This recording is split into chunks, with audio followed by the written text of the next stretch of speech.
Ruth is a truly remarkable character with a beautiful story, but today I want to focus on her mother-in-law, Naomi. As the chapter opens, Naomi is a woman marked by tragedy. A famine drives her from her home, she is widowed, and then both of her sons die too. After an absence of 10 years, Naomi returns to her hometown, a broken woman. She's accompanied only by Ruth, the foreign widow of one of her sons. As she reflects on the staggering losses that have left her with deep bitterness in her life, she says, "The Lord's hand has turned against me."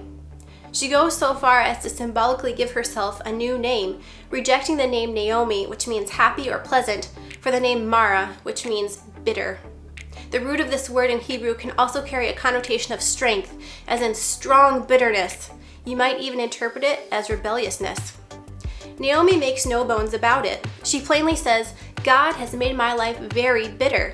My life was once full of blessings, but they have been taken away, and I am left empty." Why? Because the Lord has afflicted me and brought misfortune upon me. Naomi believes in a God who is sovereign, but she has no hope of seeing his blessing in her life anymore. So Naomi is left in her raw grief with a bleak future.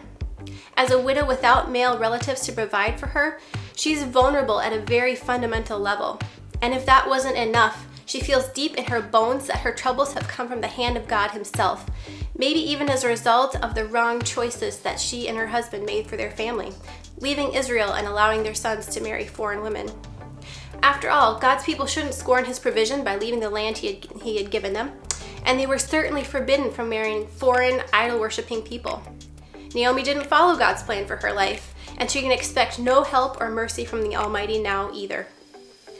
But at this crisis of faith, God begins to move and provide for Naomi through the actions and initiative of Naomi's foreign daughter-in-law, Ruth.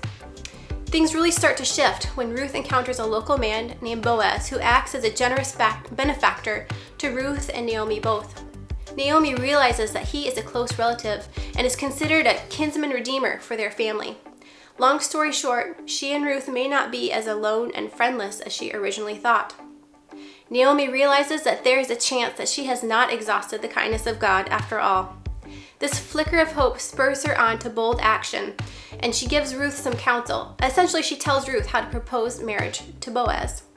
Spoiler alert if you haven't read through the chapter yet, Boaz accepts her proposal and acts with honor, marrying Ruth and providing for both her and Naomi.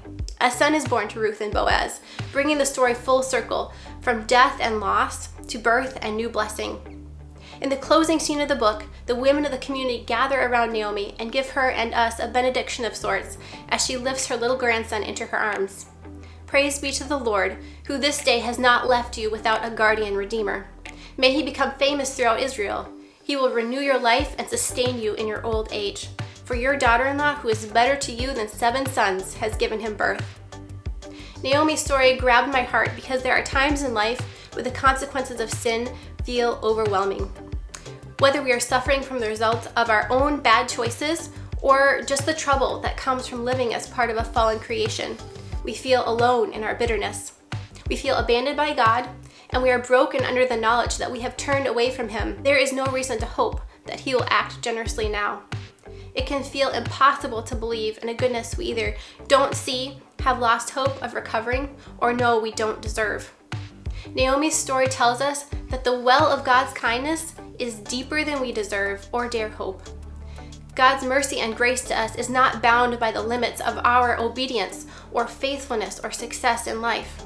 God can and does work through the avenues of even our own wrong choices to bring blessing and restore our relationship with himself, because God is in the business of reviving and restoring all of his creation through the work of his son Jesus, who is himself our guardian redeemer.